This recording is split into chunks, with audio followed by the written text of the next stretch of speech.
Hello, আপনাদের সবাইকে welcome জানিয়ে শুরু করছি আজকে নতুন একটি ভ্লগ। আজ আর বলবো না, আশা করি আপনারা সবাই খুব ভালো আছেন, সুস্থ আছেন। আমি জানি আপনারা কেউ ভালো নেই, আর সেই সঙ্গে আজ আমরাও ভালো নেই। ঘড়িতে এখন সময় 10টা, আর এই 10টার থেকেই আজকে আমি আমার ভ্লগটা শুরু করলাম। আর এখন চলে এসেছি রান্নাঘরে, একপাশে একটু চা বসিয়ে দিয়েছি, আর এখন সকালের খাবার দাবারগুলোকে একটু গুছিয়ে নেব।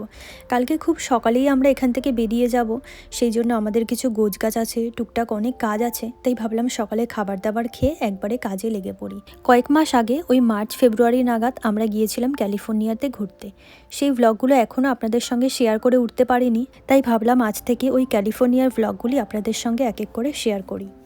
আর এই সময়ে দেশের যা পরিস্থিতি, নতুন করে ভ্লগ করার মতন মানসিকতাও নেই। সবাই আমরা জানি আমাদের দেশের পরিস্থিতি এখন ভালো না, সে সম্পর্কে অতিরঞ্জিত করে কিছু না বলাটাই ভালো।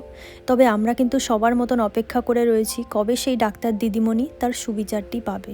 আজ স্বাধীনতার এত বছর পরেও কিন্তু আমরা মেয়েরা গলা উঁচু করে কখনো বলতে পারি না যে আমরা স্বাধীন।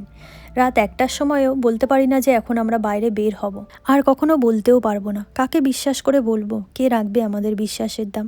আর শুধু মেয়েরাই কেন, ছেলেরাও আজকাল স্বাধীন নয়। গত বছর আমরা দেখেছিলাম স্বপ্নদ্বীপকে, তখনও আমরা মোমবাতি মিছিলে দাঁড়িয়েছিলাম রাস্তায় রাস্তায়। আজ আমরা এই ডাক্তার দিদির জন্য রাস্তায় দাঁড়িয়েছি মোমবাতি মিছিলে। কাল হয়তো ওই জায়গায় আমি থাকবো বা আপনি থাকবেন। তবে এই সব কিছুর সমাধান কি শুধু মোমবাতি মিছিল? যদি তাই হতো তাহলে বছরের পর বছর মায়েদের বুকগুলো এইভাবে খালি হতো না। একজন মা তার জীবন দশায় তারই সন্তানের মৃত্যুর শোক বয়ে নিয়ে বেড়াবে, এর থেকে কষ্টের বোধহয় আর কিছু হতে পারে না। তো যাই হোক, এদেশে অন্যায়ও আছে, অন্যায়ের বিচারও আছে, তবে অনেক ক্ষেত্রে অন্যায়ের বিচার থেকেও নেই।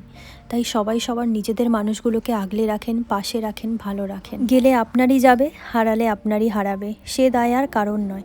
এটা শুধুই একান্ত আপনার ব্যক্তিগত। এটাই হয়তো আমাদের সমাজ। আর সবশেষে আমি একটাই কথা বলবো, এই ভিডিওটাকে কন্টেন্ট বানিয়ে সুন্দর একটা আরজিকরের থাম্বনেল, একটা সুন্দর আরজিকর সম্পর্কে টাইটেল, এই ধরনের কোনো কিছু লিখে আমি আপনাদের আকর্ষণ করব না ভিডিওটা দেখতে আসার জন্য। আর আমার ভিডিও সেরকম যে খুব মানুষজন দেখে সেটাও না। 2-1জন আমার ভিডিও যারাই দেখেন না কেন, তাদেরকে আজ আমি এটাও বলবো না যে আপনারা লাইক করবেন, কমেন্ট করবেন, শেয়ার করবেন।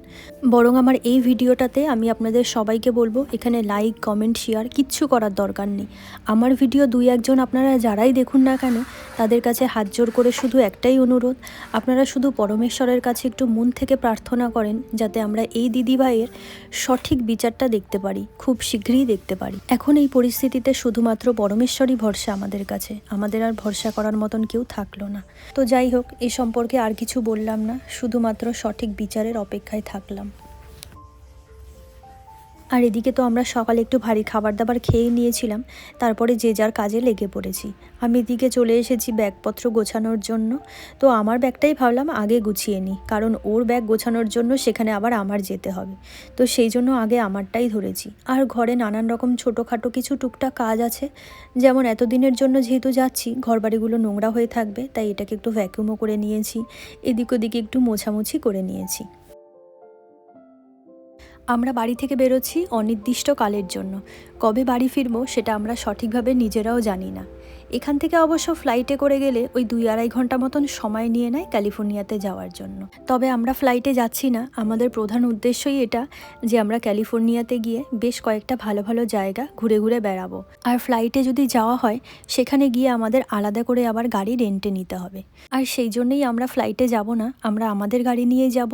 তবে আমাদের যেতে কিন্তু প্রায় 20 ঘন্টা মতন সময় লাগবে। মাঝখানে অবশ্য আমরা আশেপাশে যে কোনো একটা হোটেলে স্টে করে নেব। প্রথম দিকে আমরা ক্যালিফোর্নিয়ার লস অ্যাঞ্জেলসে যাব, তারপরে আমরা সেখান থেকে এদিক ওদিক ঘোরাঘুরি করব। আর এদিকে আমার ব্যাগ তো গোছানো হয়ে গেছে, এখন চলে এসেছি দুপুরে রান্না করার জন্য। ঘুরতে যাওয়ার প্ল্যান যেহেতু অনেক দিন আগে থেকেই করছিলাম, ঘরে যা ছিল মোটামুটি সবটাই শেষ করে ফেলেছি। একেবারে শেষের দিকে ওই ধরুন একটু মাছ, একটু শাক, একটু লাউ, একটু গাজর, এই ধরনের ছোট ছোট কয়েকটা জিনিস পড়ে রয়েছে। তাই একটু একটু জিনিসকে আলাদা আলাদাভাবে কী করে রান্না করব, তাই ভাবলাম যে একটু ডালের মধ্যে এই সব জিনিসগুলো একসঙ্গে দিয়ে দিই, দেখা যাক খেতে কেমন হয়। কখনো তো খাওয়া হয়নি এভাবে। সঙ্গে একটা টমেটোও ছিল, তো সব সবজি সবজিগুলো এদিকে কেটে নিয়েছি আর ওদিকে ডালটা সেদ্ধ হচ্ছে। এখন এই সব কিছু এর মধ্যে এক এক করে দিয়ে দেবো।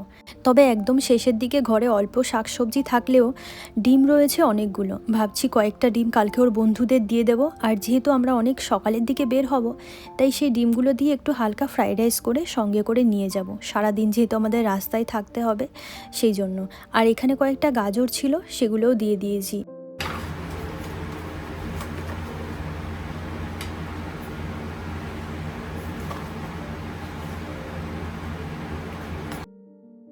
এভাবে সব কিছু একসঙ্গে দিয়ে তো ডাল কখনো রান্না করিনি, বলতে পারছি না জিনিসটা কতদূর কী হতে পারে। তো যাই হোক, এদিকে ডালটা হতে থাকুক আর ততক্ষণে চলুন ওর জামা কাপড়গুলো গুছিয়ে দিই সব। ও তো সব জামা কাপড় একসঙ্গে মেলে নিয়ে বসেছে, ও পারলে সবই নিয়ে যায়। তো আমি ভাবলাম এখান থেকে কয়েকটা ওকে বেছে বেছে দিয়ে দিই, সেগুলো অন্তত পরতে পারবে।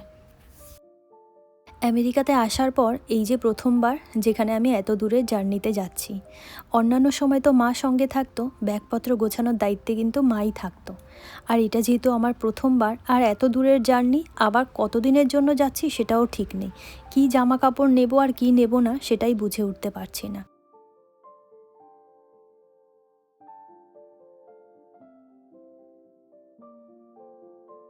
এদিকে তো আমার জামা কাপড় গোছানো হয়ে গেছে।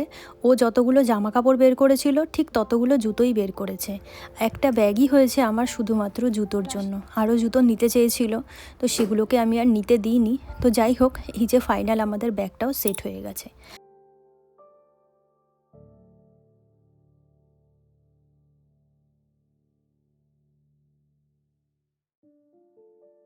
এদিকে ডাল রান্নাও শেষের পর্যায়ে, সব শেষে এর মধ্যে পালং শাকগুলো দিয়ে দিয়েছি। কয়েকদিন আগে আমরা এখানের একটা বাজার থেকে একটা শ্যাটফিশ কিনে নিয়ে এসেছিলাম, যেটাকে আমাদের ভাষায় আমরা ইলিশ মাছ বলে থাকি।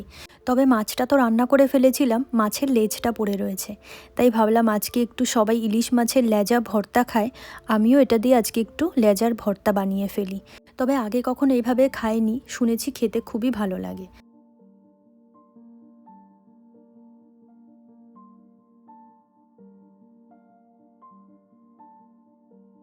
মাছের লেজটা ভেজেছিলাম, সেখানে একটু তেল ছিল, তার মধ্যে একটু পেঁয়াজ আর কাঁচা লঙ্কা দিয়ে দিয়েছি, সঙ্গে একটু শুকনো লঙ্কাও দেবো, সেটা আবার একটু পরে ভেজে নেব। আর এদিকে ডালটাও হয়ে গেছে, আমরা ভাবছি ডালটা খেতে কেমন লাগবে।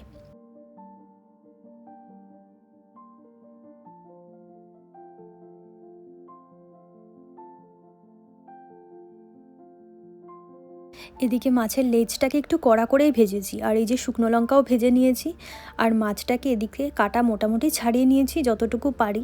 এখন এই সব কিছু একসঙ্গে ভালো করে একটু মেখে নিয়ে শেষের দিকে একটু সর্ষের তেল এর উপরে ছড়িয়ে দেব। আর এটা দেখতেও বেশ লোভনীয় লাগছে, ভাত দিয়ে খেতে মনে হচ্ছে বেশ ভালোই লাগবে। তো চলুন, ওদিকে আমাদের ব্যাগও গোছানো হয়ে গেছে, আর এদিকে আমাদের দুপুরের খাবারও রেডি হয়ে গেছে। গরম গরম ভাত, ইলিশ মাছের লেজ ভর্তা আর সঙ্গে ডাল, খুবই সিম্পল খাবার দাবার ছিল। তো যাই হোক, আজকের ভ্লগটি আমি এখানেই শেষ করব। কালকে আমাদের অনেক সকালে উঠতে হবে, আর আজকে খাবার দাবার খাওয়ার পরেও আমাদের টুকটাক কিছু কাজও রয়েছে। তো আজকের ভ্লগটি এখানে শেষ করছি। আপনারা সবাই খুব ভালো থাকবেন, সুস্থ থাকবেন। আবার আপনাদের সঙ্গে দেখা হবে নতুন কোন একটি ভ্লগ নিয়ে। ততক্ষণের জন্য টাটা।